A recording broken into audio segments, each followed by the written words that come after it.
Salam alaikum wa rahmatullahi ta'ala wa barakatuh. Dans cette vidéo, Inch'Allah, on va présenter une petite révision sur ce qu'on avait fait jusqu'à présent en ce qui concerne les actions de base, les écritures conditionnelles et itératives ainsi que les vecteurs. Donc, ça va être des questions avec des réponses. Donc, essayez de préparer une feuille de brouillon avec un stylo et essayez de répondre aux questions. Alors, commençons par la première question. Quelles sont les instructions de base qui permettent de modifier le contenu d'une variable en mémoire? يعني parmi les instructions de base اللي تعرفوهم احنا عندنا ثلاثة. Vous avez la lecture, l'affectation et l'affichage.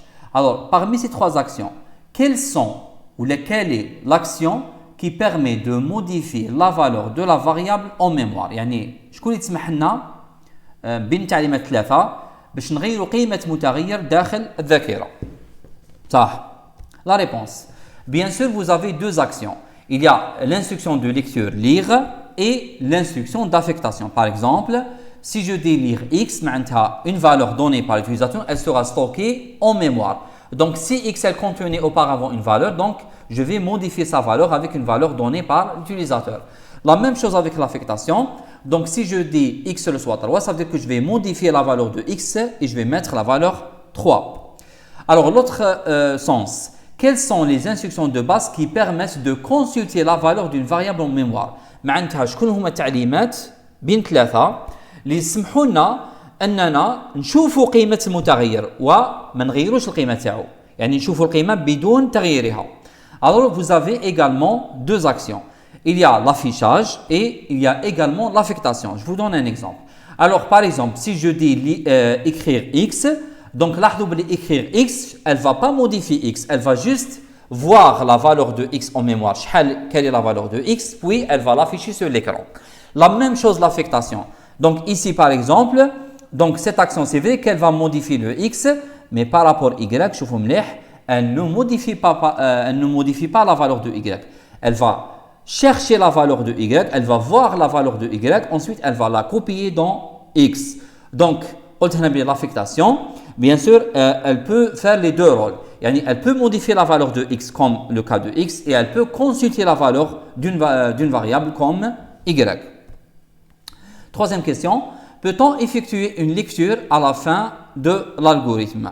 Est-ce que je peux faire une lecture à la fin de l'algorithme? Une lecture d'une donnée. Vous avez un algorithme complet et à la fin, juste après la fin de l'algorithme, vous mettez lire x par exemple. Est-ce que je peux avoir ça? Bien sûr non, car il ne sert à rien. Généralement, lorsque je lis quelque chose, c'est pour l'utiliser, pour faire un certain calcul par exemple. Et donc, lorsque vous faites la lecture d'une variable à la fin, ça ne sert à rien. Alors, quatrième question. Alors, écrire un traitement qui permet de lire deux nombres entiers x et y composés de deux chiffres. يعني نقراو عددين متكونين من رقمين. Puis calculer la valeur de z composée en intercalant le nombre x entre les deux chiffres de y. واش معناتها؟ صح. نقراو عددين صحيحين موجبين x و y. المفروض من بعد واش نديرو؟ حبينا ناخذوا رقمين اللي يتكون منهم x نحطهم في وسط les deux chiffres تاع y وبالشكل هذا نتحصلوا على العدد z.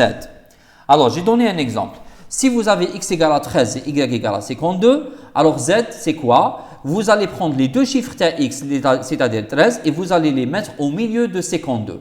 Et vous obtenez z égale 5132. Alors comment faire ça? Donc vous avez un brouillon, essayez de le faire, ensuite vous voyez la solution. La solution. Alors tout d'abord, je commence par lire x et y. Et comme ici on demande à ce que x et y soit des nombres qui comportent deux chiffres, donc au minimum égal à 10 et au maximum 99, يعني محصورين بين 10 و 99. Alors vous allez lire x, y avec la boucle répétée jusqu'à, et par la suite, vous allez donc, on va essayer de trouver la solution. Alors z il est composé de 4 chiffres. Ça. Alors n'oubliez pas, les 4 chiffres sont 5132. Alors, je peux diviser les chiffres en parties. Et je prends par exemple le 5. Le 5, في الحقيقة, représente les milliers, يعني مثل الآلاف. Donc, 5, c'est quoi réellement? C'est 5000. Le 13 ici, que vous voyez ici, représente les centaines plus les dizaines, يعني المئات والعشرات. Donc on peut dire que 13 c'est 130 en réalité. Et le 2 هو les unités, c'est-à-dire الوحدات. Donc le 2 c'est 2. مفهوم هنايا؟ صح. Donc le nombre Z il est composé à partir de 5000 plus 130 plus 2. Alors remarquez, le 2 bien sûr ça vient du nombre Y. Même le 5000, le 5 vient du nombre Y. Par contre, le 130, ça vient du 13 du nombre X. Donc là, le problème qui reste, c'est comment avoir 2, 5000 et 130. Alors, comment l'avoir? Bien sûr, le 5000, je peux dire que c'est 5 fois 1000. Le 13, le 130, c'est 13 fois 10. Et vous avez le 2 qui est seul. Ça. Alors, comment avoir ça? Bien sûr, le 5, je peux l'avoir en utilisant l'opérateur div. Donc, ça sera y div 10 parce que 52 div 10, ça vous donne 5. يعطيكم حاصل قسمة على 10 وليس الباقي. صح. Alors, y div 10, vous allez le multiplier fois 1000 plus le 13 fois 10. 13, c'est exactement la valeur de x fois 10. Et enfin, j'ajoute le premier chiffre de y, c'est-à-dire le chiffre des unités. Comment l'avoir avec le monde? Donc, vous divisez y par 10 et vous obtenez le reste de la division, c'est-à-dire y mod 10. Alors, cinquième question. Soit les deux solutions suivantes. Donc, vous avez la solution qui est à gauche, solution 1, et la solution qui est à droite, solution 2. Ça, la question. Complétez le tableau suivant, c'est-à-dire faire un déroulement pour les deux cas que vous avez ici. Donc, vous avez H7, M égale 40 et le deuxième cas, H égale à 7, M égale à 10. Et on veut avoir les résultats finaux de M et de H après l'application des deux solutions différentes. Les deux solutions différentes. D'accord? Donc, essayez de trouver la solution. Donc, vous devez trouver normalement, dans la solution 1, vous allez trouver H égale à 7, M égale à 10. Et dans la deuxième solution, H égale à 6, M égale 40. Et dans la deuxième solution, H égale à 6, M égale à 40. Et pour le deuxième cas, H égale à 6, M égale 40. Ça. Alors, comment vous avez obtenu normalement les résultats? Il suffit de suivre bien sûr les actions. Alors, faites attention. La première solution, c'est-à-dire vous allez appliquer soit la première action, M soit M-30, ou alors les deux actions de deuxième cas. Par contre, dans la solution 2, vous devez effectuer les deux tests. Et donc, il y a une possibilité de faire les deux actions, les deux cas d'action. Donc, M reçoit M-30 et les deux deuxièmes instructions du deuxième cas, M reçoit M plus 30 et H reçoit H-1. Donc, faites attention, ce n'est pas la même chose. Donc, la première solution, soit vous allez traiter le premier cas ou le deuxième cas. Par contre, dans la deuxième solution, vous pouvez faire les deux actions. Passons à la cinquième question. Là, vous avez deux solutions différentes. Donc, je rappelle que dans la première solution, par exemple, lorsque vous avez un si sinon, ça veut dire que soit j'exécute les actions qui se trouvent après le alors, ou alors j'exécute les actions qui se trouvent après le sinon. Mais pas les deux à la fois. Yani soit nefed, M reçoit M-30, ou alors j'exécute ou la nefed, M reçoit M plus 30 et H reçoit H-1. Et dans la deuxième solution, vous avez deux si séquentiels, yani si fin si, si fin si. Et là, contrairement à la première solution, je peux exécuter les actions des deux conditions. C'est lorsque vous avez les deux conditions sont avérées. Pourquoi? Parce que je suis obligé de faire le premier test. Si il est vrai, j'exécute l'action. Et je suis obligé aussi de faire le deuxième test. Et s'il est vrai, je vais faire les deux actions du deuxième cas. Alors, la question, on demande de compléter le tableau suivant. Donc, vous avez deux jeux de tests. Yani vous avez deux tests. H égale à 7, M égale à 40. Ensuite, H égale à 7, M égale à 10. Et on vous demande de donner les valeurs de H et M en appliquant les deux solutions précédentes.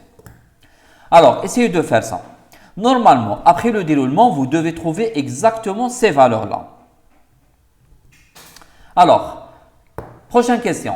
Sous la base des tests précédents, est-ce que les deux solutions sont équivalentes? Yani, en voyant les résultats obtenus dans le tableau précédent, est-ce que, d'après vous, les deux solutions sont équivalentes? Bien sûr, si je vois ou là je jette un coup d'œil sur le tableau, vous voyez ici dans le premier cas, vous avez deux résultats différents par rapport aux deux solutions. Donc c'est clair que les deux solutions ne sont pas équivalentes parce qu'ils ne donnent pas toujours les mêmes résultats. Prochaine question. Que voulons-nous calculer à travers les deux solutions précédentes? يعني واش قصدنا ولا واش حبينا نحسبوا بالحلين السابقين؟ صح. Alors si vous prenez par exemple la première solution, là vous avez m reçoit m moins 30 et là vous avez m reçoit m plus 30 et h reçoit h moins 1. Normalement vous avez constaté et vous avez déduit que m représente les minutes et h égale représente les heures. Et donc dans le premier cas, je suis en train d'enlever 30 minutes. Dans le deuxième cas, je suis en train d'ajouter 30 minutes et enlever une heure. Donc si j'essaie de rassembler les deux cas, donc qu'est-ce que ça veut dire ajouter une demi-heure et enlever une heure? Ça veut dire en quelque sorte enlever une demi-heure. Et ça veut dire que dans les deux cas, je suis en train d'enlever 30 minutes. Et donc c'est clair que je suis en train de calculer l'heure avant 30 minutes. D'accord? الساعة قبل 30 دقيقة. Alors, la prochaine question. Quelle est la bonne solution parmi les deux justifiées? Bien sûr, vous n'allez pas remarquer ça, mais je vous dis que les deux solutions ne sont pas, les deux sont fausses. Pourquoi les deux sont fausses? Parce qu'ils contiennent des erreurs logiques. Alors, donnons un contre-exemple. نحمدوا مثال مضاد راح نثبتوا به بأن الحلين السابقين كلاهما خاطئين. Alors, je donne les exemples. Voici le premier exemple. H égale à 7, M égale à 40. Je donne les deux résultats avec les deux solutions. Et deuxième cas, H égale à 0, M égale à 10. Et je donne les résultats avec les deux solutions précédentes. Alors, si vous voyez ici les deux résultats, vous allez remarquer qu'avec le premier test, ou alors, pardon, avec la deuxième solution, vous trouvez que les deux solutions, ou alors les deux résultats qu'on avait obtenus sont fausses. Parce que normalement, dans le premier cas, on devait avoir H égale à 7, M égale à 10, et ce n'est pas le cas. Et dans le deuxième cas, on devait avoir 23 heures et 40 minutes, et ce n'est pas le cas aussi. Par contre, avec la deuxième solution, donc elle donne un bon résultat avec le premier test, mais elle donne un mauvais résultat avec le deuxième test. Et pour cette raison, et puisque les deux solutions ne donnent pas toujours les bons résultats, donc les deux solutions sont fausses. Mais il faut signaler que, bien sûr, la première solution, elle est presque juste. C'est-à-dire qu'elle ne prend pas en considération seulement le cas lorsque h égale à 0. Et donc, la prochaine question ici consiste à corriger la solution qui était proche de la correction correcte. C'est la première solution. Alors, qu'est-ce que je vais faire? Le seul problème qui se pose ici, c'est lorsque h donné par l'utilisateur était égal à 0. Et dans ce cas, donc le seul cas qui pose problème, c'est lorsque h égale à 0 et m était inférieur à 30. Dans ce cas, on va entrer dans le sinon, on va ajouter 30 à m, mais on va enlever 1 à partir de h. Donc 0 moins 1, ça vous donne exactement moins 1. Et donc, qu'est-ce qu'on va faire? On va intervenir uniquement au niveau des heures. Donc, je laisse la solution telle qu'elle est et je vais ajouter juste après le fancy un petit test. Si h était négatif, alors négatif certainement, donc ça sera moins 1. Alors je vais le corriger en mettant la valeur 23 pour dire 23 heures. D'accord? Donc normalement l'équivalent de moins 1, c'est-à-dire avant minuit. Et avant minuit, vous avez 23 heures. Yani 11 تاع الليل. D'accord? Avec ça, donc, j'ai corrigé la solution. Alors, une petite remarque. Dorénavant, lorsque vous avez deux conditions qui s'opposent, qui sont, la première, elle est l'inverse de la deuxième. Comme ici, par exemple, vous avez m supérieur ou égal à 30 et l'inverse, c'est m inférieur strictement à 30. Donc, lorsque vous avez deux conditions qui s'opposent, la première, elle est l'inverse de la deuxième, alors de préférence, vous travaillez avec si, sinon, et évitez de travailler avec si, fancy, si, fancy. Passons à la prochaine question. Là, vous avez 3% d'algorithmes qui sont censés ajouter 1 à tous les éléments de rang pair et soustraire 1 à tous les éléments impairs. واش معنى الكلام هذا؟ معناتها الحلول الثلاثة اللي مطروحة قدامكم هنايا المفروض أنها تزيد واحد لجميع العناصر اللي عندها مكان تواجدها يعني زوجي ونقص واحد لجميع العناصر الفردية. ردوا بالكم قلت العناصر الفردية وليس العناصر اللي عندها لا بوزيسيون أو مكان تواجدها فردي. ردوا بالنا. Donc j'ai dit que ces trois solutions sont censées ajouter 1 à tous les éléments ayant le rang pair, c'est-à-dire ayant la position paire ou alors le i pair. Par contre, on va soustraire 1 à tous les éléments ayant la valeur impaire, yani tous les éléments a de i qui sont impairs. Alors, première question. On demande de donner le contenu du tableau suivant après l'exécution des 3 solutions précédentes. Donc, avec le tableau suivant. Donc, supposons au départ que vous avez un tableau qui contient les valeurs 4, ensuite 2, 1 et 7. Alors, vous faites le déroulement et on va vérifier. Donc, si vous faites le déroulement ici, vous allez remarquer qu'après le déroulement, vous devez trouver exactement ces valeurs pour les 3 solutions. Donc, remarquez que les 3 résultats sont différents par rapport aux solutions posées. Et donc, c'est une remarque. Prochaine question. Est-ce que les 3 portions sont équivalentes? Justifiées. Est-ce qu'ils sont équivalentes? Bien sûr, puisque ça donne des résultats différents, donc bien sûr, ils ne sont pas bien sûr équivalentes. On peut dire également aussi, en faisant une petite analyse, remarquez ici que dans la première solution, donc soit j'exécute la première action t de i soit t de i plus 1 ou alors t de i reçoit t de i moins 1. D'accord? Dans la deuxième solution, puisque vous avez des si fin si, donc il y a une possibilité d'exécuter et l'action t de i reçoit t de i plus 1 et même l'action t de i reçoit t de i moins 1. Par contre, dans la troisième solution, on ne peut exécuter l'action ou alors la deuxième action que si la première condition elle est fausse. Donc remarquez dans la troisième solution, vous avez un si qui se trouve dans le sinon. Maintenant, dans quel cas j'effectue ceci? C'est lorsque la première condition elle est fausse. Mais si elle est vraie, je ne peux pas faire le deuxième test. C'est clair? Alors, les 3 solutions sont complètement différentes en termes de logique. Maintenant, quelle est, d'après vous, la meilleure ou alors la bonne solution et justifiée? Alors, on commence par la première solution.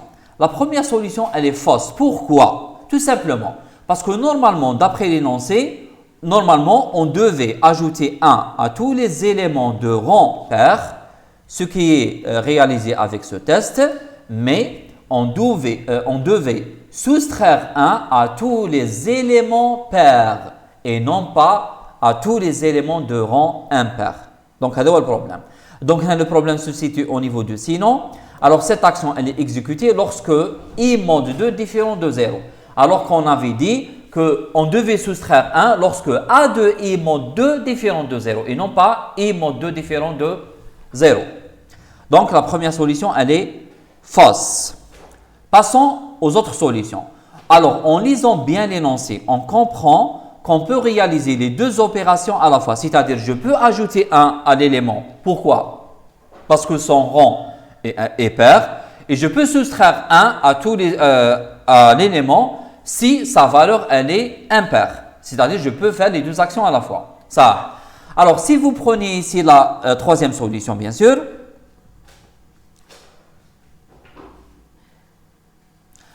alors, si vous prenez la troisième solution, donc bien sûr, elle ne permet pas d'avoir ça. Pourquoi? Parce que avec la troisième solution, soit je vais faire ce test, ou alors je vais faire ce test. Je ne peux pas faire les 2 tests à la fois. Parce que si la première condition elle était fausse, je peux même pas tester la deuxième condition.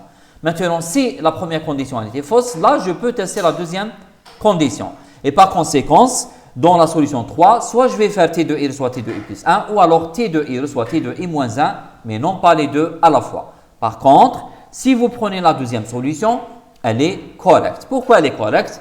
Donc, en termes de conditions, c'est exactement ce qu'on a voulu. Donc, si i mod 2 égale à 0, c'est-à-dire le rang, il est pair, alors je vais ajouter 1 à l'élément t de i. Et en plus de ça, en faisant le deuxième test, et je dois le faire avec cette solution, si l'élément est impair, alors je vais lui soustraire 1. Et donc, la deuxième solution, c'est la bonne solution. Alors, dorénavant, lorsque vous avez 2 conditions qui sont indépendantes, il n'y a aucune relation entre les 2 conditions. Je ne peux pas dire que la première, c'est l'inverse de la deuxième. Là, vous avez un i dans la première condition et un t de i dans la deuxième condition. Donc, ce qui fait les 2 conditions ils parlent de 2 choses complètement différentes.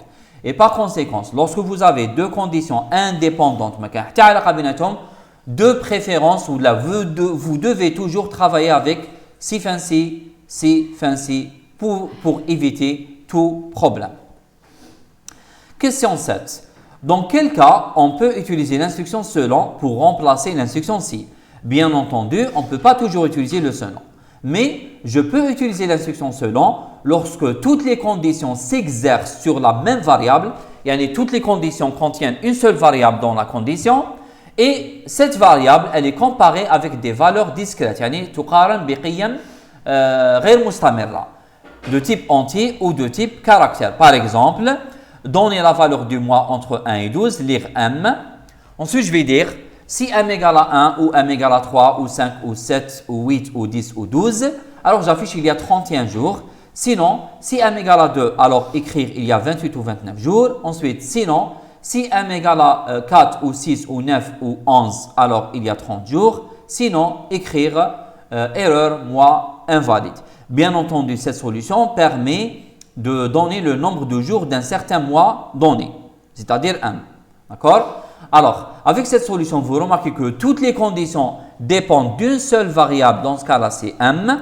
Et remarquez que la variable M, elle est comparée par rapport à des valeurs discrètes de type entier. 1, 3, 5, 7, 4, ainsi de suite. D'accord? Alors, si je veux remplacer cette solution avec le selon, ça va me donner, donc écrire, donner la valeur du mois entre 1 et 12, lire M. Ensuite, selon M, premier cas, ou alors les mois qui contiennent 31 jours, 1, 3, 5, 7, 8, 10, 12, j'affiche il y a 31 jours. Avec 2, j'affiche il y a 28 ou 29 jours. Avec 4, 6, 9 ou 11, j'affiche il y a 30 jours. Et l'autre cas, ça signifie lorsque M, donné par l'utilisateur, est différente, c'est-à-dire soit elle est inférieure à 1 ou alors supérieure à 12. Et dans ce cas-là, on affiche erreur. Le mois donné par l'utilisateur est invalide. Prochaine question. Dans quel cas peut-on utiliser la boucle pour? Bien sûr, on utilise la boucle pour dans l'un des deux cas. Premier cas, soit lorsqu'on connaît le nombre de répétitions, exemple, afficher les n premiers multiples de x. Ici, le nombre de répétitions d'affichage est n parce que je veux afficher n multiples pour x, exactement les n premiers multiples de x. Alors, si je vais écrire la solution ici, alors je peux écrire la solution comme suit. Pour i de 1 jusqu'à n, écrire i fois x. Et comme vous savez bien sûr, les multiples de x, c'est quelque chose multiplié fois x. Et donc, vous avez x, 2x, 3x jusqu'à n fois x pour le nème multiple. Alors, deuxième cas, on peut également utiliser la boucle pour si je connais la valeur initiale et la valeur finale du compteur de la boucle. Par exemple, afficher les diviseurs de x, afficher les diviseurs de x. Ici, bien sûr, on sait que les diviseurs de x sont compris, ou alors ils sont inclus dans l'intervalle de 1 jusqu'à x. Donc, je peux dire que 1, c'est la valeur initiale et x, c'est la valeur finale. Et comment afficher les diviseurs de x? Il suffit d'utiliser un indice i qui commence de 1 jusqu'à x. Et à chaque fois, je vérifie, est-ce que i divise x? Alors, est-ce que x mod i égale 0? C'est-à-dire, est-ce que i divise x? Ou alors, le reste de division de x par i égale 0. Dans ce cas-là, j'affiche i. Prochaine question. Quelles sont les boucles qu'on peut utiliser toujours? Alors, il y a deux boucles qu'on peut utiliser toujours. Il y a la boucle tant que, il y a également la boucle répétée jusqu'à. Mais il faut faire attention avec cette dernière, répétée jusqu'à. Pourquoi? Pour la simple raison, c'est que la boucle répétée jusqu'à s'exécute en moins, ou alors exécute les actions en moins une fois. Alors, deuxième question. Citer les différences entre la boucle tant que et répétée jusqu'à. Alors, je peux les résumer dans le tableau suivant. Donc, concernant la boucle tant que, le nombre de répétitions est au moins égal à 0. Tandis qu'avec répété, le nombre de répétitions est au moins égal à 1. La condition avec la boucle tant que se trouve avant l'action. Par contre, c'est l'inverse avec répété jusqu'à. Elle se trouve avant la condition. Alors, on répète les actions lorsque la condition est avérée avec la boucle tant que. Mais on répète les actions lorsque la condition est fausse dans la boucle répétée. On quitte la boucle tant que dès que la condition est fausse, mais on quitte la boucle dès que la condition est vraie avec la boucle répétée. Et enfin, la condition de la boucle tant que c'est une condition de répétition. Par contre, la condition de la boucle répétée, c'est une condition d'arrêt. Yani dans quel cas j'arrête. 11e question. Peut-on traduire les boucles tant que suivantes en boucles pour? Si oui, comment? Alors faites attention, lorsque vous travaillez avec la boucle pour, et vous devez avoir un certain compteur de la boucle. Alors, est-ce que je peux traduire la première boucle? La réponse est oui. Je peux traduire les deux boucles. Parce que je peux dire ici que la valeur initiale de x, je peux dire que x est une valeur initiale, je peux dire que x est un compteur de la boucle, tel que la valeur initiale c'est 10. Et je peux dire que le pas à chaque fois c'est moins 1, puisqu'à chaque fois il va faire x soit x moins 1. Et je peux dire également que je répète la boucle tant que x supérieur strictement à 0. Et je peux remplacer ça par tant que x supérieur ou égal à 1. Et par conséquent, je déduis que le 1, c'est la valeur finale de x. Donc, la dernière valeur acceptée, c'est x égale à 1. Donc, première valeur acceptée, c'est 10. Dernière valeur acceptée, c'est 1. Et à chaque fois, je vais faire x soit x moins 1. Et donc, le passé, moins 1. Et bien sûr, lorsque vous allez traduire ça en boucle pour, vous allez avoir une boucle pour vide. Donc, c'est une boucle qui fait décrémenter le compteur seulement de 10 jusqu'à 1. Passons à la deuxième boucle. Alors, si je travaille avec la deuxième boucle, d'accord? Remarquez que la deuxième boucle, elle possède deux actions à l'intérieur. Alors, je dois tout d'abord, si c'est possible, trouver le compteur de la boucle. Trouver le compteur de la boucle. Alors, d'après la condition de la boucle ici, vous trouvez que tant que x supérieur à 0. Donc, tant que x supérieur à 0, ça signifie que la boucle elle dépend de la variable x. Donc, on peut dire que x peut être considéré comme un compteur de la boucle. Maintenant, essayons de voir la valeur initiale de x. La valeur initiale de x est 10. D'accord? Et qu'est-ce que ça veut dire maintenant x strictement supérieur à 0? Alors, la dernière valeur, ou alors la plus petite valeur qui est supérieure à 0 et qui est inférieure à 10, bien sûr, c'est la valeur 1. Et donc, on peut déduire ici que la dernière valeur, ou alors la valeur finale de x est 1. Donc, remarquez ici, la valeur initiale c'est 10, la valeur finale c'est 1. Maintenant, quelle est la valeur du pas? Remarquez qu'à chaque fois je vais faire x soit x moins y. À chaque fois j'enlève la valeur de y à partir de x. Et par conséquent, le pas c'est moins y. Alors, vous récupérez toutes les choses qui ont une relation avec x et vous gardez le reste. Et donc lorsque vous allez garder le reste, vous avez au départ y reçoit 10. À l'intérieur, il y a une seule action y reçoit y moins 1. Et qu'est-ce qui reste? Vous avez le x reçoit 10, c'est l'initialisation de x. Vous avez le 1 de 10 jusqu'à 1. Le 1, c'est la valeur finale de x. Pourquoi? Parce qu'on dit tant que x supérieur à 0. Et vous avez le passé moins y, parce qu'à chaque fois, je vais faire x reçoit x moins y. 12e question. Alors, on veut afficher la table de multiplication d'un nombre entier x compris entre 1 et 10 avec trois écritures différentes. يعني نسحقوا جدول ضرب لعدد صحيح x محصور بين 1 و 10. Par exemple, si vous avez x égale à 3, alors vous allez afficher 3 fois 1, 3 égale à 3, 3 fois 2 égale à 6, jusqu'à 3 fois 10 égale à 30. Ça, c'est quoi exactement? Ça, ce n'est rien d'autre que les 10 premiers multiples de x. Tout simplement, l'ashra mudha'afat al-oula les x. D'accord? Alors, vous pouvez travailler avec l'une des trois solutions. Alors, je rappelle que les 10 premiers multiples de x sont x, 2x, 3x, 4x jusqu'à 10 fois x. Alors, la première solution, donc je vais dire que les multiples qu'on cherche, c'est i fois x tel que i égale à 1 jusqu'à 10. Deuxième solution, donc je vais utiliser le i tel que, c'est-à-dire, ou alors je vais dire que les multiples de x sont i, tel que i prend directement les valeurs des multiples. Donc, il prend tout d'abord x, ensuite 2x, jusqu'à 10 fois x. Troisième solution, je vais dire que les multiples de x sont les valeurs de i, tel que i est multiple de x et i, il commence à partir de x jusqu'à 10 fois x. En traduisant ces trois solutions sous forme algorithmique, donc vous allez avoir la première solution pour i de 1 jusqu'à 10 par 1 faire, écrire i fois x. Si vous faites le déroulement, donc lorsque i est égal à 1, ça va afficher 1 fois x. Lorsque i est égal à 2, ça va afficher 2 fois x. Avec i est égal à 3, 3 fois x. Jusqu'à la dernière valeur de i, 10. Et il va afficher 10 fois x. Deuxième solution. Alors, deuxième solution, c'est la solution dans laquelle i prend directement les valeurs des multiples. Alors, il commence par x et j'affiche x. Ensuite, j'incrémente x par le pas x. Vous avez x plus x et ça vous donne 2x. Donc, la prochaine fois, il va afficher 2x. Ensuite, plus x, ça fait 3x et il va afficher 3x. Ensuite, plus x, ça fait 4x, il affiche 4x. Jusqu'à qu'il atteint le dernier multiple, 10 fois x, et il va l'afficher. Pour la dernière solution, donc, on va utiliser un indice i qui commence de 1 jusqu'à 10 fois x. Je parcours toutes les valeurs avec un pas égal à 1, mais je n'affiche que les valeurs qui sont multiples de x. C'est-à-dire, si i monte x égale à 0, alors j'affiche i. 13e question. Dans quel cas on ne peut pas utiliser un vecteur? Alors, dans quel cas je ne peux pas utiliser un vecteur? Alors, on ne peut pas utiliser un vecteur lorsque le nombre d'éléments n'est pas limité. يعني عدد العناصر غير محدود وغير معروف مسبقا. Exemple,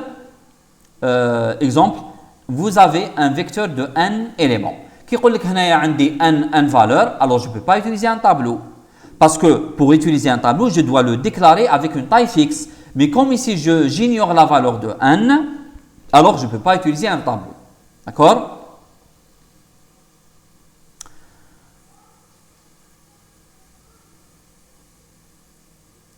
C'est clair. Bon, j'espère que c'est clair. Alors, on s'arrête. Donc, bon, je peux donner un petit exemple ici. Alors, par exemple, supposons que je veux mettre les diviseurs de n dans un tableau. Alors, si vous prenez diviseur de n, est-ce que vous connaissez au départ quel est le nombre de diviseurs de n?